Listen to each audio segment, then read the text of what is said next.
There you go. There it is. Okay. Okay, Debbie. Okay. All right. So welcome everybody to the Patchwork for Wildlife Award celebration. It's our fourth event. And this is by, Candide's Garden and Friends and the Lake Como Environmental Commission and Point Pleasant Beach and Belmar Environmental Commission. So welcome to everybody who's joined us today. You can do next slide, John. Yeah, okay. I'm sorry. Okay. So basically this is the general program. No, nobody And I'm can. sorry, somebody's not on mute. If someone could mute, I don't know who it is. Just we can hear you I talk. think it says Emmanuel. Yeah, or Mary. What a pain you are. Anyway, all right. So the program basically is just we're going to talk about the certificates of appreciation, and the areas that we have covered. Fernwood and 18th Avenue are new areas that were covered. We're going to talk to, about the Lake Como Environmental Commission, the members who have actually participated in this, some new and upgrades, some great ideas, and how are we doing? And also a welcome to Point Pleasant Beach for the pilot yards and Belmar for some pilot yards that they did. And then we'll talk about the online map, and Peter Ventris will give some summary remarks. So this is just a general of what we're going to cover. And I talk fast, so my part will be quick. Okay. Okay, if there's any questions in between, I was going to say you can put your hand up or just interrupt at this point. So, all right, Patchwork for Wildlife was established in 2021, and it was really a program, a brainchild really of John, to encourage residents to make environmental improvements in their yards, including habitat and food for wildlife and pollinators. The idea is 1 yard at a time. So here it is. Our aim is to create the equivalent of 1 acre of eco-friendly land, 1 yard at a time. And so we award certificates of appreciation to the folks who make improvements, to encourage people to continue to do this. Okay, so I have my notes here. Here's some entry, some more flower beds and borders and some natives. So these were all some properties, mostly it looks like on Fernwood Avenue, that, John went out and took a look at, and they all have some very nice flower beds and borders. They all had to include some kind of native plant in them. So we have a couple of properties here that are now improved and are getting awards for their additions here. And here's some other properties. Also, most of them here on Fernwood. There are some from 18th Avenue. Again, they're entry level. These are people that really have made an effort to improve the environment and create wildlife habitats in their yard. So these are just different properties, and you can see the examples of the borders and what they've done in their yards. Okay. So these again, entry level, partially impervious driveways. These were some properties on 18th Avenue. I can't read all of them. It's in Fernwood avenues that have done some really good improvements in the environment to create habitat in the yard. And the driveways either have the grass or tire strips or some kind of granular surface that's better for the environment. So this is just a list of some of the people and the properties that they lived in. You can see how great Fernwood's doing since we have a whole bunch of them there. John, stop in if I'm missing anything here too. Oh, you're fine. Please. Okay. So here's just from the Environmental Commission members, leading by example. So these are members of the Lake Como Environmental Commission that have done some work in their yard. So Lauren Blair has a mini orchard, apple, cherry, and peach in her yard, blueberries, raspberries, native petunias, and a row of mature, and if I could just pronounce this, arborvitae trees. I don't know if I said that right. Terrible with this. I have a very sad looking, by the way, dogwood from a couple of years ago, but it's really doing good. I told John this was a very sad looking picture of it, but it's actually bigger now. And it's really blossomed in my yard. So, and I have, it was from the memorial, where we had saplings that grew in the back park. So I took one of those. I also have mature maple, black cherry, and cedar trees on my property. And there's Dr. Weber in her picture. Native viburnum bush, hopefully I said that right, a veggie bed, and various shade trees on her property. Peter Ventris. He's got a planted bed. This is an entry from 2024, and so was Dr. Weber's 2024. A planted bed, New England aster and native petunias on his property. John Buckley, Patsy and Paris DeGrassi in 2024 entry, and now a beneficial in 2024. In 2021, he had a partially pervious driveway, black cherry and cedar trees. And here you can see, all in 2024, a great variety of planted beds, native perennials, shrubs, veggies, herbs, reuse of tree stumps for raised bed, planter, and then a clover in lawn, passion flower, and grapevine wall, and no toxic applications. So, and I'm going to say, I don't either, John. I have no toxic applications, just so people want to know. Me there. We'll put it on. We'll update it. Yeah, add that to my list, please. Okay, Barbara Rumsey, beneficial award in 2021. She has multiple flower and shrub beds, reducing lawn area, use of native plants, extensive vegetable bed. She uses electric lawnmower, and has mature scrub pine trees in her property. And I've been there, it's beautiful out in her yard, so. Okay. All right, trees.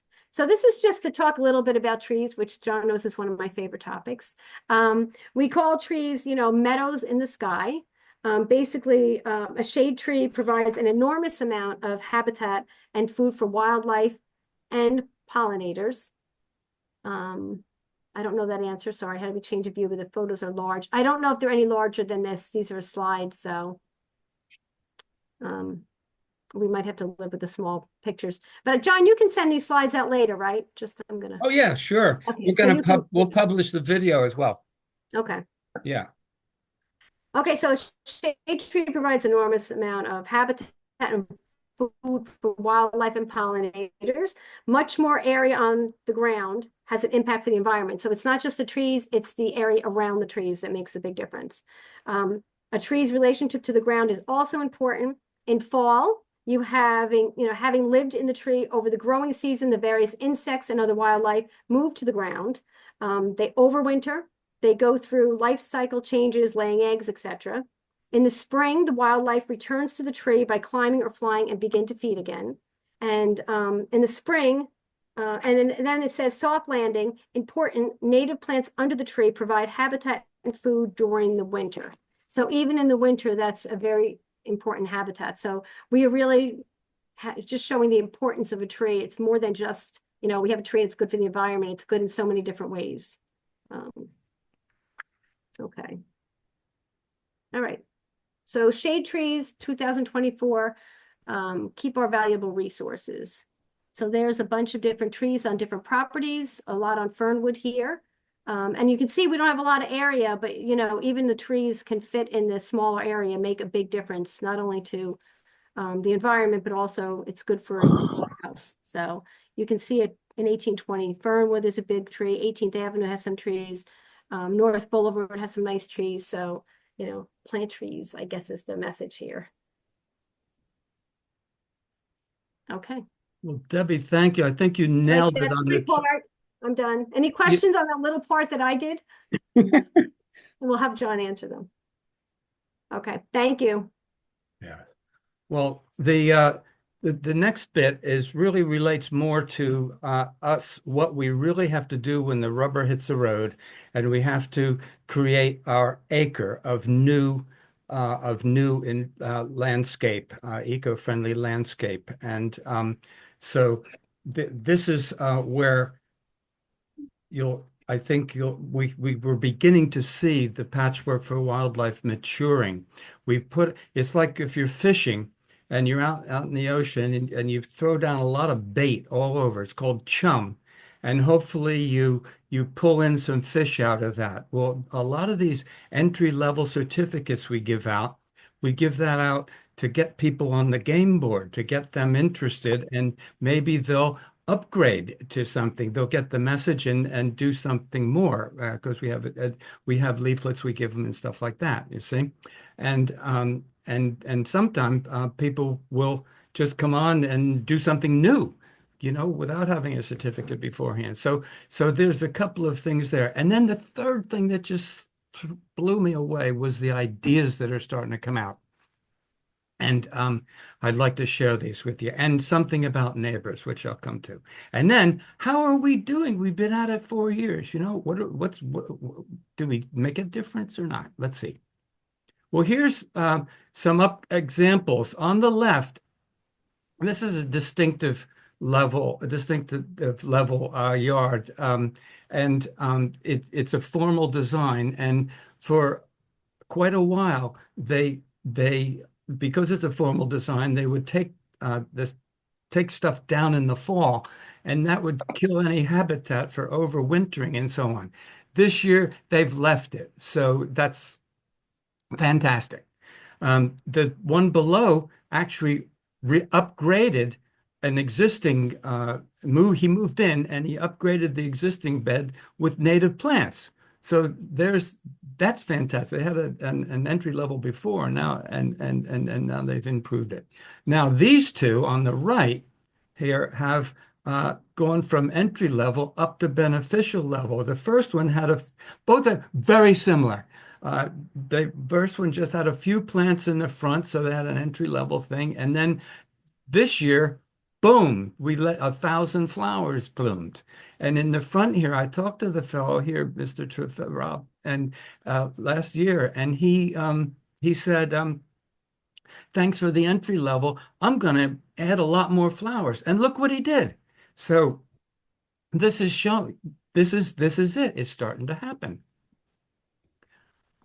And then the Victorian Courtney, well, they had a fabulous yard from day one, and they just keep going from strength to strength. And these are a lot of the new varieties that they've added, and they pulled out that invasive miscanthus, and that's gone somewhere else. So they're getting rid of the invasives and replacing them with native plants. Fantastic.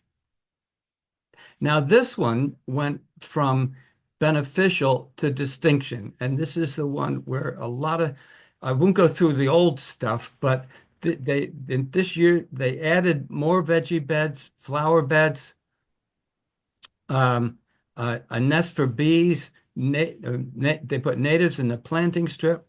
The tree stump hollow is converted to a rain garden. And the thing is, kitchen scraps go straight to the veggie bed. They skip the middleman of composting. And she grows far better vegetables than I do. So that's the way it goes. And if I can just want to give a shout out to Victoria for the wonderful graphics that she's been doing for us. All the stuff you see comes from Victoria. And here it is. Here's some pictures of it. And there's a pervious driveway. I guess, is everybody still there? I hope you're still there. You didn't go off and go to Mr. Shrimp or something. Anyway, okay, so yeah, and this was amazing. That was a tree stump, and it started sagging, and the water comes down from the house down into the swale there. Okay, and so on. Oh, and butternut squash grows up into the hedge. Okay, automatically. Anyway, so then here's some new ones, some examples. These and wanted to do something. She had just moved in and she's redone her whole backyard. So she's done a fantastic job with herbs and veggies mixed. She got a beach plum. Oh, and she's reduced the size of the lawn and so on. And most of the plants came from Candide's garden. Sometimes I can't give away the plants, but she took advantage of it and got a lot of plants, and it's really great. Then Patsy Buckley, John Buckley's daughter, he's on the Environmental Commission. She and her man Paris did their whole backyard brand new, and they have a passion flower and grapevine wall, blackberries, mixed flowers, and Paris is going to turn that tree stump into a raised bed. So pretty cool stuff. So then let's go on to the tree stump seems to be a theme this year because Paris is also using a different tree stump for multi-level planting. And of course, I mentioned the rain garden. And here's somebody where by accident, in an existing hedge, a hummingbird vine and a Virginia creeper grew. So that there's a way of using your existing hedge for something a bit better. Here, Cora and Manny were putting in a new fence, and they had to clear away brush and so on. So they just rolled it back and created a wildlife run, but along the fence, which is Mhm. fantastic. And that's just like what we do at Candide's Garden. I was So just gonna say, yeah. yeah, that's very clever. Well done, you guys. And of course, Patrick, who copies everything I do and does it better across the street, he's converted to all electric yard equipment now. And Steve has diverted his dehumidifier water to the veggie bed, so that doesn't go down the drain. So there's some really nice stuff coming out, in a very quiet way. And then Debbie, you might like this, the community context. There's these people are using a right-sized tree in the verge or the planting strip. And Mhm. another new one, Amanda has grown ground covers in that same strip and no turf grass and no stones. So that's a really nice environmental solution. And the next one is very important, reinvesting nature's products back in the yard. Uh, all the stuff we had a pruning class last spring, and all the stuff we pruned is going to build fences, and it's going to do other things as well, like provide lining along the beds and so on. And Eric is chipping away the rest of the stuff that can't go for a fence. And 4 different yards have now are use mulch from Candide's garden, and that we loan out the one of the two electric chippers for people to make their own mulch. Free mulch, folks. So you're welcome to use the chipper. And this is the one where Janice really started something new. She's been talking about neighbors working with neighbors. She worked with her neighbor across the street, Amanda, and helped her earn an entry-level certificate. And thank you both. And this, I think, is the beginning of another way of getting the word out there and developing candidates for people to do good things in their yard, make improvements. So, how are we doing? This is our plan. 3 years ago, 4 years ago, we started doing this rectangle right here. There are reasons for it because all the streets fold into 18th Avenue, which we want to improve at some point. And so it made sense to combine the two areas. And we have done all the existing yards there, given all possible certificates you can give out. And we also had some new yards. So we've made some progress um, toward our acre. So and we've come to the end of that now. So we're going to move on to stage 2. And that is community-wide, and we're just going to do new yards now. So we're going to go just for the acre now. Okay? So now, well, let's look at where we are. Here's where we are in our acre. An acre is 43,560 square feet, in case you want to know. Okay? And at the 2001, we had 2 celebrations, and you see we went from 8% to 15%. And then a year later, in December it was, we moved up to 37%. We didn't have time to do one last year, so this year does 2 years, and we now have 69% of an acre. So all I can say is thank you very much, everybody. This is wonderful. And so going forward now, we're just going for new stuff. Okay. And at some point we're going to have that acre, right? And then we can celebrate. And so now the thing is to develop candidate yards. Okay. Now, the big picture, what do we learn community-wide from this? And well, you remember Willie Sutton, the famous bank robber? They asked him, why do you rob banks? Well, he says, because that's where the money is. Well, where is the money for us, the eco money? Okay, what I did is I took the in Google Maps, I calculated the area of the open land around the house. That's the potential area that could be eco-friendly, the potential, okay? Then whenever we give a certificate, we pace off the area, the eco area that certificate is for, okay? And that gives you a percentage of that open land that is eco-friendly. So then we did all the streets in this rectangle, and for instance, the open land on Parkway is 87,000 square feet, and the certificate is 10,000, and the percent of eco land is 12%. And you average that over the 1, 2, 3, 4, 5 roads, the average of eco-friendly land in that rectangle is 9%, which means that 91% of our land is not eco-friendly.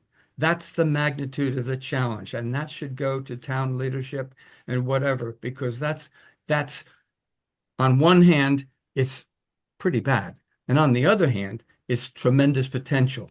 And why is it tremendous potential? Back to Willie Sutton.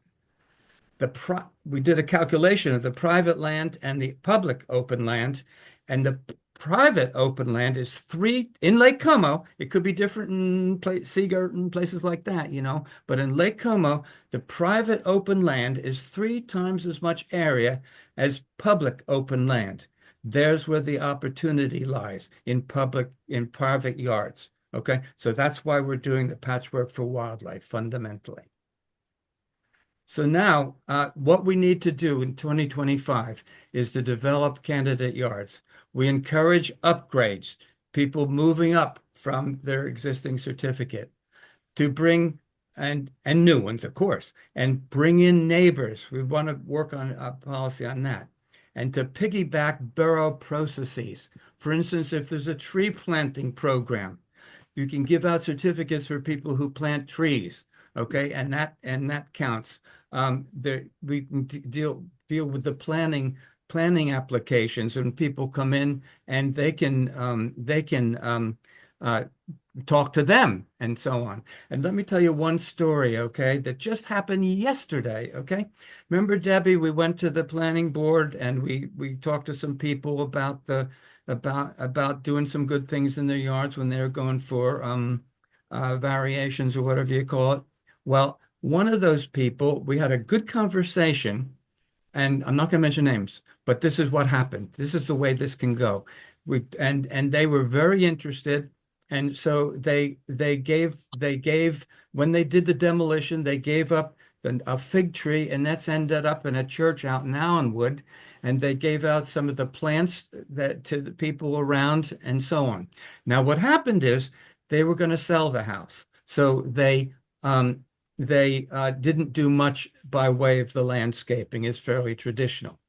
However, I just got an email yesterday saying we'd like to make a donation toward the Patchwork for Wildlife because we've sold the house, and we're very happy that we worked with you. Meanwhile, I met the new people, and they are very interested in having me come out in the spring and help them landscape. That's the way this can go, by jumping onto borough processes. And if there's a recycling initiative, you can tie it onto recycling, et cetera, et cetera. And I'll produce a list of all the things I can think of, and maybe the other towns can think of things that can be done, town initiatives that can be used to increase this. Okay. So, beginning. This is wonderful. The patchwork of communities is beginning. Point Pleasant Beach have done an absolute wonderful job in a very short time. They approached me in the fall and said, well, let's see if we can do it. And by golly, they did it. Belmar a little bit later, and they've done it as well. And then we have a bit on Spring Lake as well, which is a little bit of a surprise, a nice surprise. So anyway, let me give it over to Cindy Kells, and I've got this integrated, and just tell me when you want the next slide, okay? Sounds good, John. Thank you. First, I'd like to thank John. You have worked with me, done a tremendous amount for not only our communities, but also for the community of Point Pleasant Beach. So really, honestly, thank you for your time. There's no way we could have ever thought about or imagined thinking of starting a program such as this or joining this wonderful program. So thank you. Secondly, I'd love to thank our Shade Tree and Environmental Commission members for the support in this town, and also for my committee members, MJ, Kathy, Carrie, Mulkeen, Ann Lightburn, Louise Stillifson, Pete Riching, just to name a few. Our councilman, Mike Ramos, is very involved, Courtney Bixby, and I'm sorry if I've missed anybody. Thank you so much. So go ahead, John, I'm all set.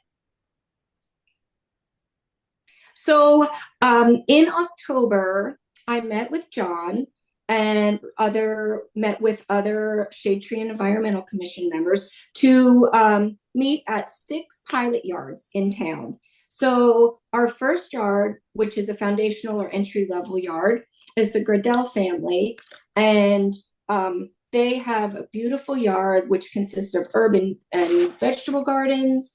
And MJ was willing. She accepted a nice goldenrod from John. Thank you, from the garden, your Candide's garden. And she had planted that already. So she is well on her way, and she's very ambitious, and her family, to making improvements to up the level for possibly next year. One of our other beneficial yards is the Richings family on 927 Bay Avenue. And first, everything that is on our list here and that I speak about, this only is a glimpse of what our homeowners have in town. So there are so many other great things in their yards, but I won't be able to mention them all. So the Richings family, very interesting. In the picture here, we noticed, or John actually noticed, they have a pervious walkway designed right in the front yard, which we really, really enjoyed seeing. They also have partially pervious driveway that they use in the backyard. They have native plants, they have pollinators, they have wildlife habitats. So they do fall cleanup in spring, work with that area in the spring. So that yard is also a beautiful yard. And let's move to our other beneficial level, which is the Stillifsons on 331 River Avenue. Now, the Stillifson family in their front yard has no lawn and beautiful, extensive shade tree coverage, which is fantastic. As we know, we heard about the trees earlier.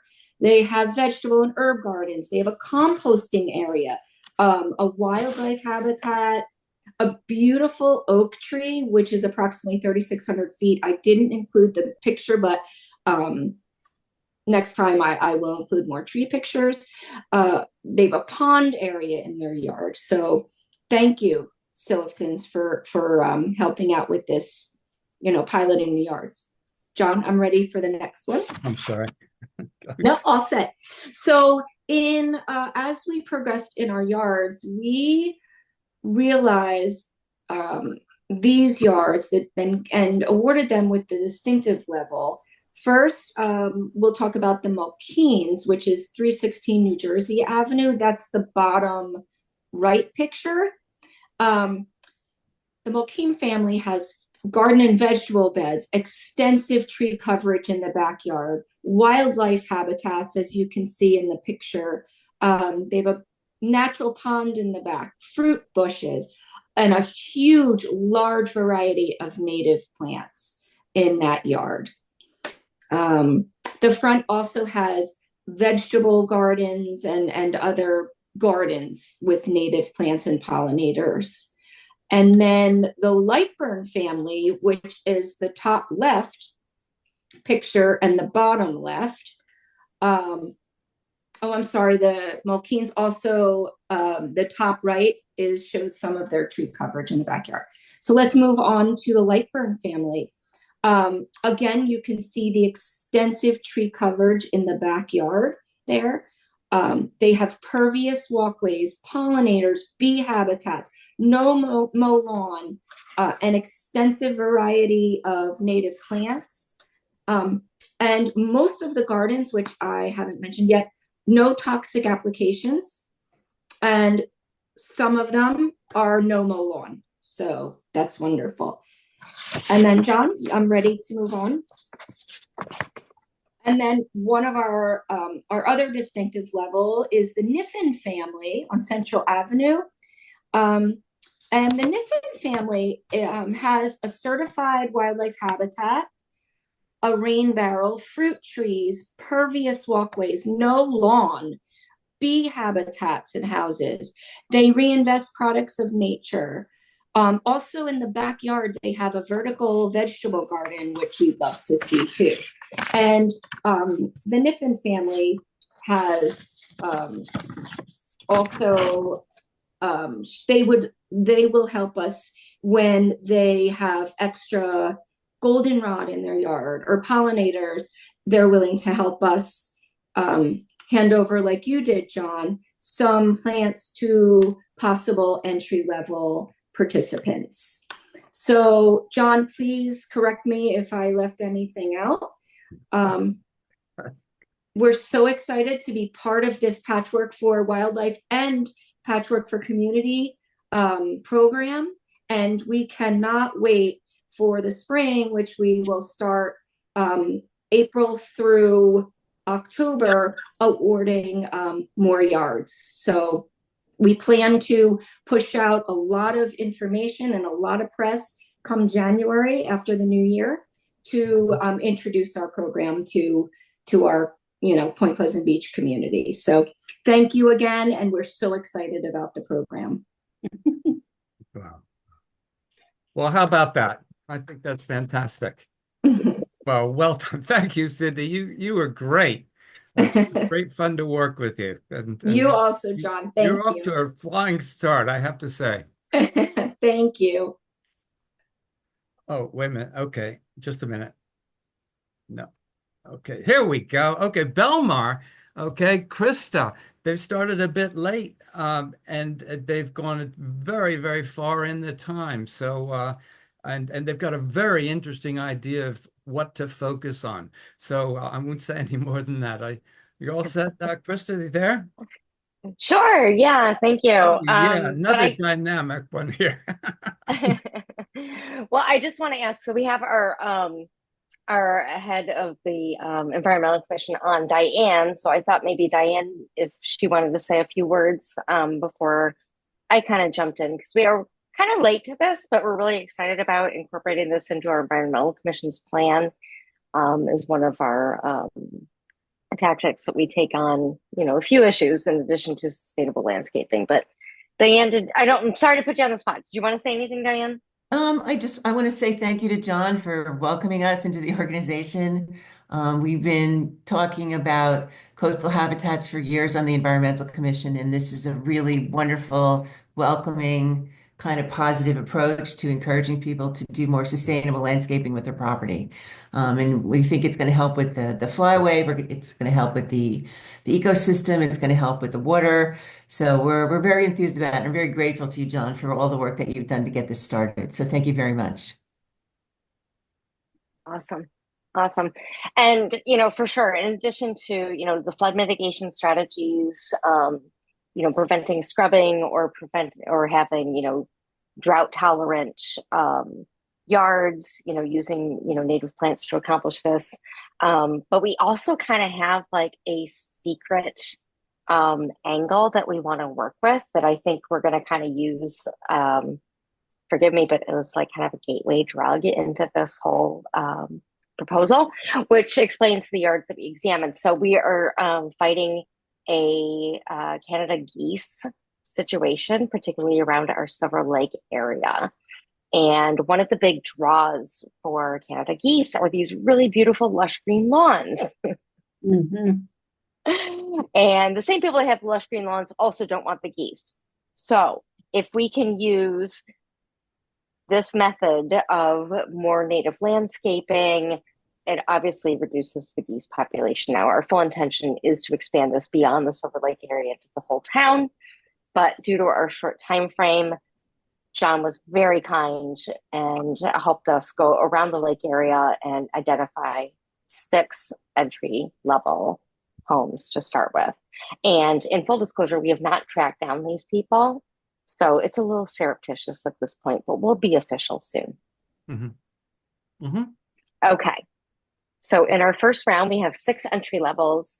Okay. Here, again, surrounding the lake Right. area on the 5th Avenue, we're looking at semi-pervious driveway, a reduced lawn size, single rose bushes, the yucca and the marigolds. And again, my nod to John because I can't identify any of these. Well, you got a couple of really great master gardeners in Point Pleasant Beach. I won't say anything more than that. Maybe you could find them. Okay. I think we're gonna have to. I definitely need to bone up Yeah. on my And identification. of course, I'll help out as well. Yeah. I suspect so. Here's an apartment complex on 5th Avenue in Belmar facing the lake. I suspect that they're using a native landscaper because they had done a bang up job here. All of them, I think that we found were beneficial to the environment and predominantly native plantings. So single roses, yarrow, sedum, yucca, rudbeckia, ansonia, and lily. They're doing a fine job, and I hope that they continue to do more to reduce their lawn, and we're certainly going to try to encourage that. To a 6/5, very entry level. We started with like, if you had at least 2 things, we can get you on the list and try to, lure you in that way. So we're going to acknowledge them for their planted bed and their native coreopsis. 1 till 5th, great job with the marigolds. John, I don't know what the second one is. Gaillardia. Okay, great. Planted beds and native black-eyed Susans. I'm actually kind of excited to see, what they think of this and how many are going to buy in and want to do more. I know with my self-competitive nature, this would be like, oh yeah, I'm going to the next level. So, Thank goodness for that. right? Okay. Okay. 411 8th Avenue. This is great. I think that they did a lot to, I'm not going to say anything else about that. They made up for some stuff. But reduced lawn, the sedum, and the magnolia, great additions, lovely property on the block, and hopefully they'll continue to do more. Finally, this is one of my favorite yards in the whole block. 8th Avenue, not facing the lake, but no lawn, fully pervious, filled with plants. There are birds and insects here all the time. The single roses, the holly, my favorite, the Montauk daisy, a little bird bath, and goldenrod. And that is our short but sweet entry into the patchwork. Belmar's joining the crew. Yeah, well done. Fantastic. Yay. It's Welcome, been fun Krista. working with you, and I think we're off another flying start. There's 2 great towns coming in with us. Wonderful. Yeah. Thank And you. Thank you. Krista, John, I'll offer Krista any help. I'm Cindy from Point Beach. Nice, thank you. You can take my email and, we'll go from there if you have any other questions. That's fantastic. I appreciate any guidance we can get. Sounds good. Dante. Well, a little wild card is, of course, Spring Lake with Sid Wally, who plants 50 trees a year, which we are very jealous of in Lake Como. And we'll never get there. But anyway, she got this distinction level a couple years ago because she's reimagining her yard and in a big way. And 90%, well, no, 100% of what she's putting in is native plants. And we were talking last month, and it's saying, wait a minute, you know, you've got something here, a bit like I discovered with Candide's garden. I started planting, I planted one of everything, and then at some point I realized, wait a minute, I've got something here, and that's when I shaped it up into Candide's garden. I said, Sid, look what you've got. You've got a great Spring Lake example. It's a Spring Lake type of design. The stuff you see in Lake Como isn't the same. This is fantastic. It's a wonderful a wonderful example for Spring Lake. I don't know. Are you there, Sid? Do you want to say something? Yes, John, I'm here. I'm sorry. I'm talking too much. I'll keep quiet now.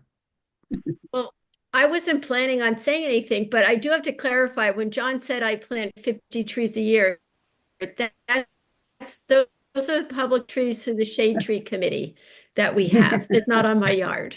But I met John a few years ago, probably 6 years ago, as well as a bird watcher from Manasquan, who told me when I was redoing the park around Spring Lake that I was ruining the native habitat.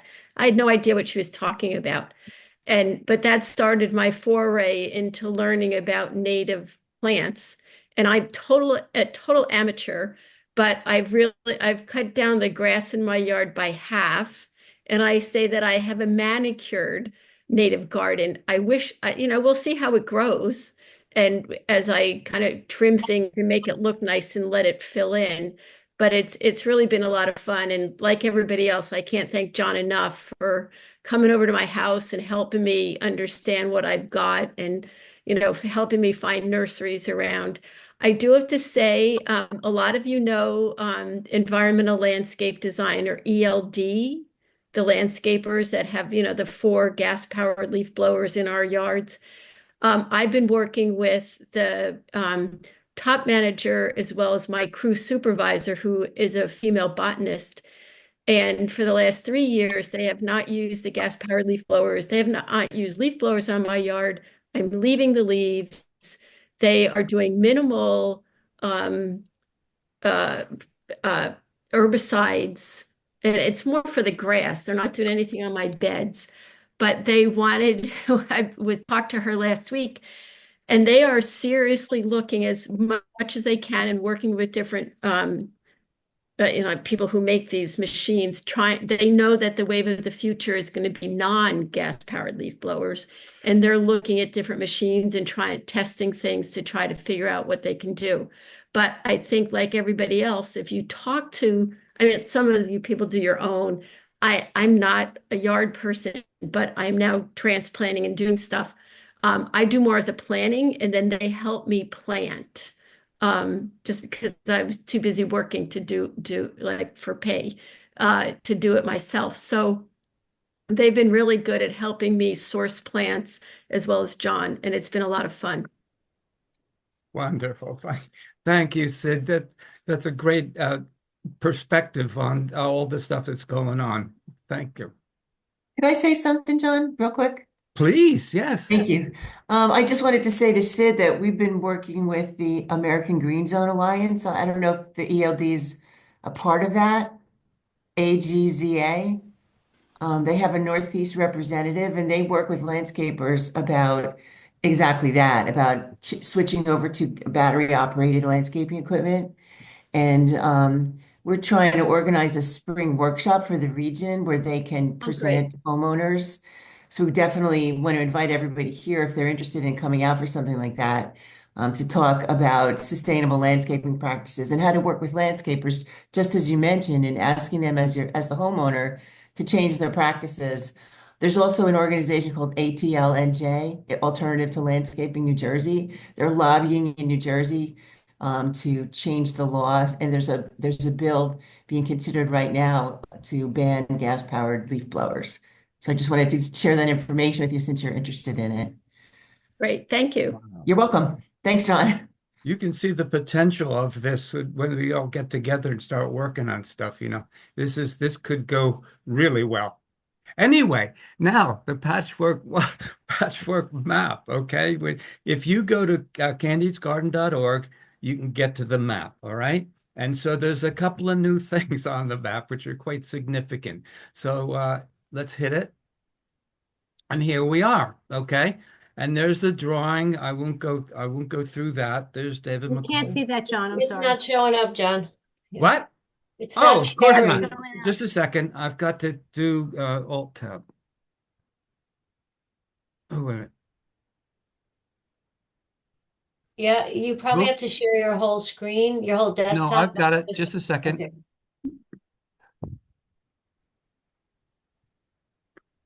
There you go. Got it? Nope. You should. Just a minute. Elliot? Well, I thought I was so cool there. I thought I had it. Wait a minute. Why can't E? I can't. I need to do Alt Tab, that sort of thing. What are you trying to do? I hit that. I hit Candy's Garden, and they can't see it. Share screen. I'm sharing the screen. It's see here, look here. See there? Should I how do I get back to that? Oops. What are you trying to do? Where do you want to go? I want to get back to there. Is that it? Mm-mm. I can close the slideshow and and start close the slideshow and it'll show up. I don't know. Okay, let me try it. Stop this. Okay, I'm going to close the slideshow, but I can always get back to it. I can't even find it now. There we go. Don't worry, we'll stop get. You can stop the share and reshare it, maybe. Okay. Okay, now share screen. You probably have to stop sharing and then share your desktop. Yeah. Yes, and here we go. Hear this? Oh, it's always something to learn. Can you see that? Yes. Can you see the Macaulay's drawing? Yes. Yes, we can see it. Okay, thank you. Oh, he's got my back. That's my son, by the way, my favorite son. Anyway, okay. And when you do that, you get the Candy's Garden website. It's just basically a placeholder. We're looking for funds to develop this so you can get more functionality out of it. But at least see down here the blue line there, that gets you to the patchwork map. Okay, now notice it doesn't go to Lake Como anymore, just Lake Como. It goes to Pleasant. yeah, okay. Now let's move on and let's go to Lake Como first. And number you're familiar with this. Now let me show you something first here. Up in the right is the thing which allows you to turn stuff on and off. I'm going to turn off all the yards, but I'm going to turn on the trees. Now, all those trees that Debbie showed you, okay? There's all the trees and groups of trees on in that rectangle, okay? Because that's the stuff, that's the resource that we want to preserve. And the size of the circle is proportional to that eco area that we calculate. It's a notional area, but it relates to the amount of area on the ground. And you can hit the tree and you get the area, okay? That tree is worth 30,000 square feet of land. That's as big as a property. Some trees have as much impact as a property, okay? So that's where we got what we have with the trees, okay? And hopefully people won't cut them down. Okay, now let's turn back on the awards. Okay, now a lot of you have seen this, okay? So let's pick one here. Here's a green one. This is green is new yards, okay? And this is a distinctive level. And there's all the stuff that that why it got the certificate. That's important. This isn't just something you buy and say, I've got a monarch habitat. Well, what do you have? This is exactly what these people have, okay? And that's the difference between Patchwork for Wildlife and some of the other things.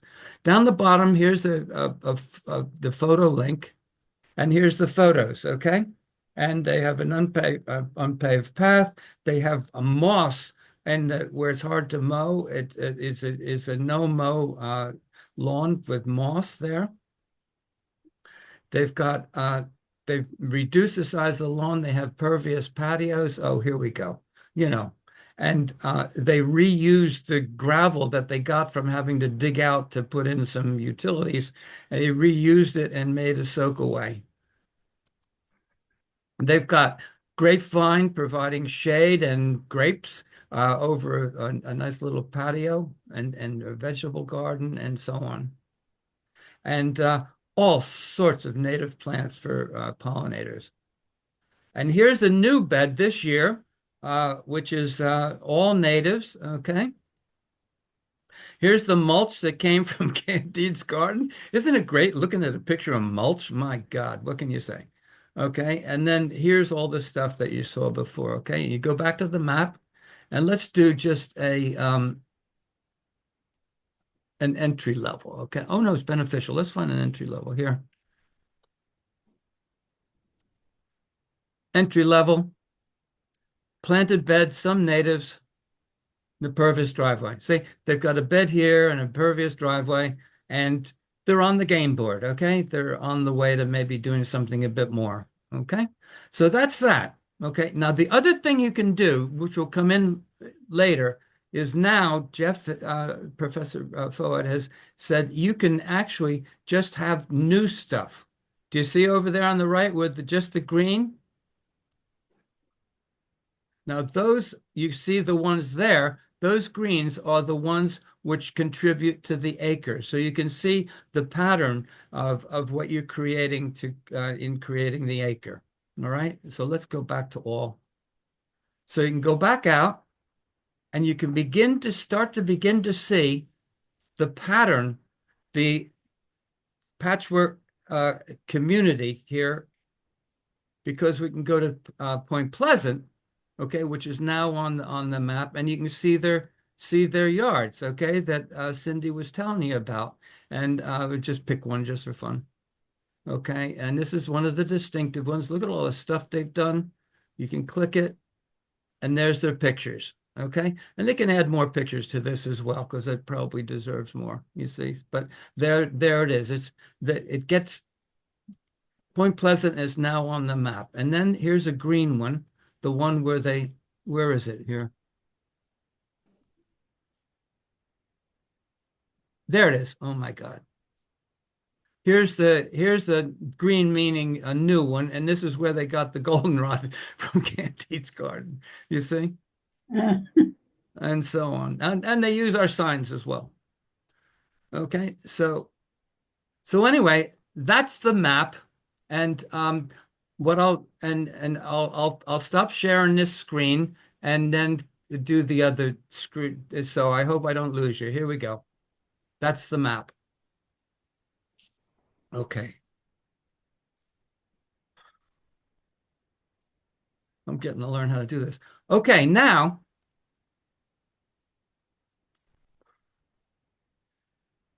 what we're trying to do now next is to support the different patchworks, okay? Lake Como, Point Pleasant Beach, and Belmar, all right? And see how we can expand this whole thing. Now, when Cindy got in touch with me about Point Pleasant Beach, I said, okay, give me 2 weeks and I'll get you some notes. Well, in those 2 weeks, I was absolutely white hot writing. I thought I was I thought it was Marcel Proust or somebody, and I produced the bones of some of the three guides. So now those need to be finished to make it easy for other towns or other communities to get going. Okay, and then if there's time and if there's interest, we probably could manage to introduce a couple more communities, no more than that. you know, because you can see we don't want to fail. We want to be successful and make sure we got it right as we go on. So that's kind of where we are.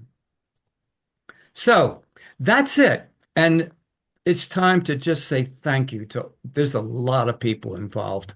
And the people who spoke in the presentation, Debbie, Cindy, Krista, Sid Wally, Peter Van, not yet, Peter, next. And then folks who contributed to the Patchwork map. Jeff Foad does the programming for us. He was with Monmouth University. He's up with Hunter College now. A great programmer. Eric Mayerson, I have to have a special shout out. He made this data behave itself, and it took a lot of work. So thank you very much, Eric, for doing that.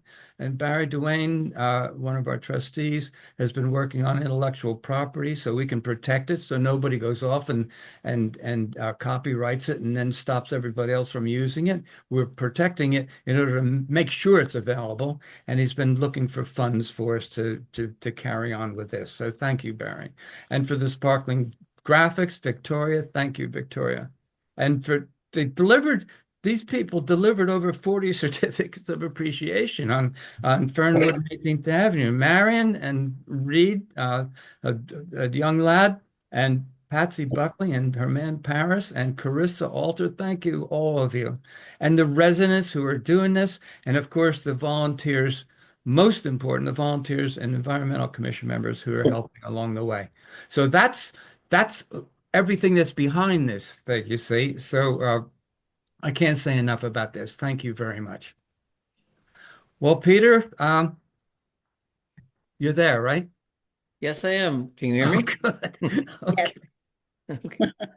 All right. Thanks. Well, thank you all for attending. I'm Peter Ventris. I'm the Lake Como Council liaison to the Environmental Commission.